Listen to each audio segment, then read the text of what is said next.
So we're making stuffed meatballs. Something that's a little different than a usual meatball. So for this, I like to use a combination of ground chuck, which I have here, and ground sirloin. Why? Because I like the fat. You need a little bit of fat for a meatball so it isn't dry, so the chuck provides that. And the sirloin provides weight, keeps the meatball in its shape, and also a good texture. So here's some ground black pepper. I like pepper, so I'm going to put a lot in. And some salt. And Jen, you can start telling them about the cheese we're going to put in.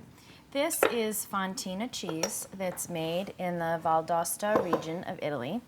And when you're buying real fontina cheese, and we say real because sometimes fontina that you get in the stores, it says that it's fontina, but kind of has a little bit of a waxy rind on the outside, and we know that it's may not be made in this area. You can tell by the color of the rind, right? Exactly. You can see there is a, usually it says right on it that it's made in the Val d'Aosta, and it's the northernmost part of Italy where Switzerland and France also meet with Italy. So in that area, there's wonderful influence of all different kinds of cultures and foods, but this is a cow's milk cheese, and you want it in little dice. Little dice. Right? When they cut it there, when we watched all of the cheesemakers make it and then serve it to us, they usually, very ceremoniously, they cut off the sides of the rind, and then when they would give it to you, usually in slices, just so I can show you, it's usually like this, and then they'll set it out, they'll fan it all out on a beautiful tray, and you can honestly tell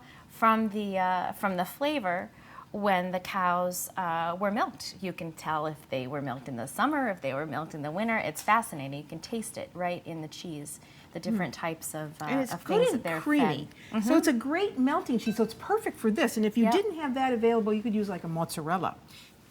You can get, about, well, if you're making them my size, Jen, you can get about 6 to 8 really good size ones. And then every once in a while, just put your hands in water when they start to get a little sticky. That makes it easier for you to roll the next one. It's almost like the sirloin keeps it from being too sticky. Like it's not so bad. The sirloin is a drier meat. Doesn't have as much fat as the chuck. If you tried to make the meatballs with all sirloin, they would be very, very dry. So that's why I like the combination of the two.